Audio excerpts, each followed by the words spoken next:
Hello and welcome to the history of musical theatre. My name is Filippa and I'm the understudy, and this is the channel where we talk about everything and anything musical theatre related. And today we are doing the second part, technically, of a series where we talk about musical theatre history. Let's jump right into it. To fully understand the history of musical theatre and examine where the musicals came from, we must also study that of drama. So let's look at the evolution of drama and its origins, from 2500 BCE or before the Common Era to before the first American musical theatre production in the late 1800s. We'll talk about ancient Egypt, ancient Greece, Sanskrit Dramas, Shakespeare, the Florentine Camerata, and then leading into operas and pre-musical theatre composers. Then in the next episode, we'll dive deeper into operettas, Western theatre, what led to the first musical, and a couple of the first musicals. Let's learn. Ancient Egypt.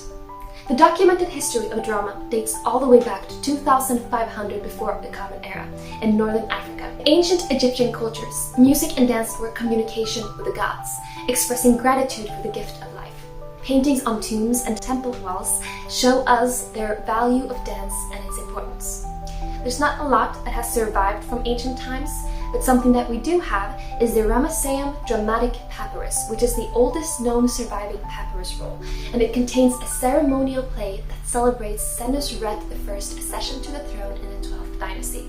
These rituals were performed at seasonal festivals to worship gods like Osiris, Isis, and Horus. And there were multiple plays of the murder of Osiris and his resurrection, one of the first known plays being the Abydos Passion Play, which depicted the slaying of the king and god Osiris. The play used parade floats and boats to tell the story of Osiris' death, and while elements of music and dance were present on these parades, these elements were not integrated with each other and did not advance the story. They were separate pieces. Ancient Greece. In ancient Greece, there was an element of music in theatre, but the focus was on the dialogue. Ancient Greek theatre goes back to 500 before the Common Era, and was also heavily influenced by religious rituals. The plays would be performed in open-air amphitheaters and include a combination of drama and music. The songs, called odes, would be used as transition pieces between the scenes, called episodes. The odes would be sung a cappella by the chorus. Greek tragedies have an everlasting impact on modern theatre. They are themes of fate, morality, and exploration of human dilemmas that are long-lasting ideas that preserve in theatre. There are three major tragedy playwrights. Aeschylus, who's famous for works like Oresteia, Agamemnon, and the Persians, etc. We have Sophocles, whose work includes Oedipus Rex, Antigone, Electra, and much more, and Euripides, who wrote Medea, the Trojan Women, Cyclops, just to name a few. Then we also have playwrights like Aristophanes, who pioneered the comedy genre with satirical humor that targeted politicians and the norm of the time, his most famous one being Lysistrata. In India, there is a rich history of full-length poetry called Sanskrit Dramas. These would be composed of classical Sanskrit and Prakrit and other languages. The Sanskrit dramas include a variety of theatre, like political dramas, shorter farces, one-act monologues, and full-length poetic love stories. These plays also introduced narrator who told the story, and were the first to put the three elements of musical theatre together in the same show. However, the Sanskrit dramas consisted of one group of dancers and a separate group of singers, and these scenes, dances, and songs were all separate from one another. There were no integration between them. The tradition also lasted roughly 1,200 years, making it the world's longest performance tradition that we're aware of. It disappeared in the 15th century as a result of colonialism and the language's disappearance, but the Sanskrit drama style can still be seen in Bollywood movies and theatres. Shakespeare. In the late 1500s in Europe, William Shakespeare grew to become one of the world's most admired playwrights. He adapted and authored multiple tragedies and comedies, and is often credited with having a significant impact on language, literature, and theatre. Shakespeare is responsible for many of the characteristics of modern storytelling. This also meant that he was a big impact on the development of musical theatre.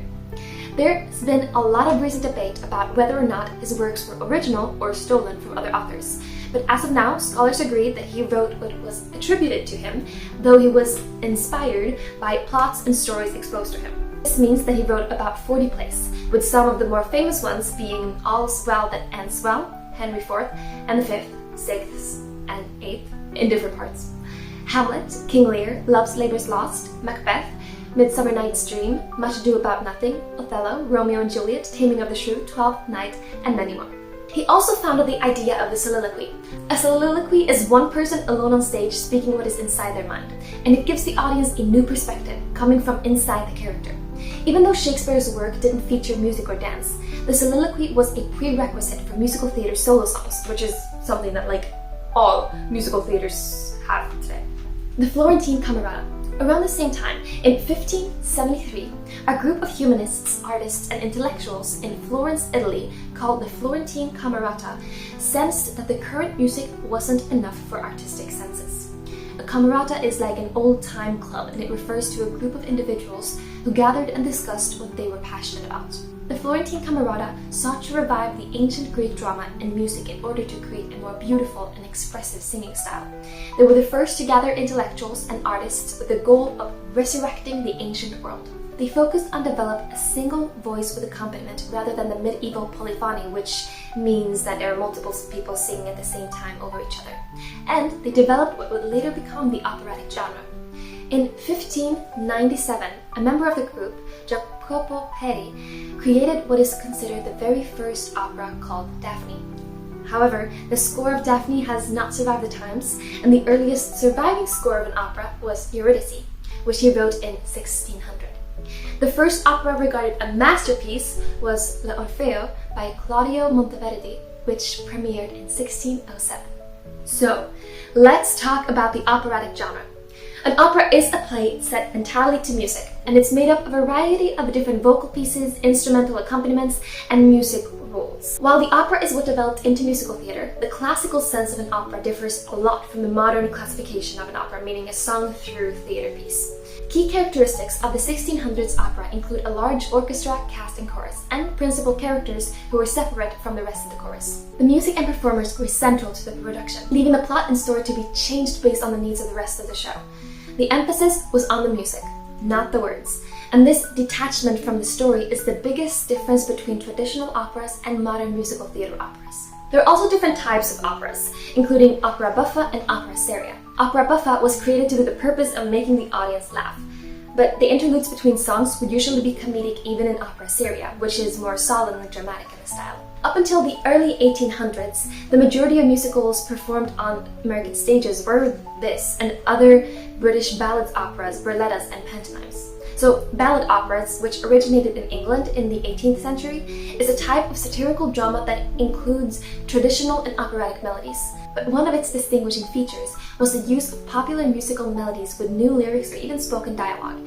The first ballad opera, The Beggar's Opera from 1728, is also considered the most successful one. There are a few major types of songs in traditional operas. We have the aria, which is an emotional song with a tuneful and memorable melody. It carried the emotions of the character and story and serves as a tool to show the performer's talent. On the other end is the recitative, which uses the rhythm and incantations from ordinary speech rather than musical melodies and motives. There is also the arioso, which is a mix between the melodic aria and the rhythmic recitative. Operas are what developed into musicals, and these songs are the foundations of operettas, musical comedies, and everything that came after. So the mid to late 19th century was the golden age of opera, driven by famous composers such as Richard Wagner. One of Wagner's main contributions to the development of opera was the idea of Gesamtkunstwerk. Gesamtkunstwerk is a term that began with Wagner's work, and it means a unified and total work of art. Wagner combined music, poetry, and drama in his operas and expanded the orchestral resources, encouraging new styles of singing, and most of his operas were drawn from the epic tales of love and power, usually based on Norse mythology. Analysis of Wagner's work is also where we founded the term leitmotif, which is a recurrent melody or composition that is connected to a character, theme, or idea. Like how anytime in the movie Jaws, where there's danger, we hear the anyways. With these leitmotifs and the focus on Gesamtkunstwerk, Wagner created a union of drama and opera, which he called musical dramas. The German-French composer Jacques Offenbach, who almost wrote 100 operas in the span of 30 years, was an operetta pioneer. Not only did his work inspire countless composers after him, including the operatic duo Gilbert and Sullivan, which we'll talk about more in a later episode, but he also added a non-integrated element of dance into the world of operettas. His opera Orpheus in the Underworld is where we got the famous Galop Infernal, the famous can-can music, the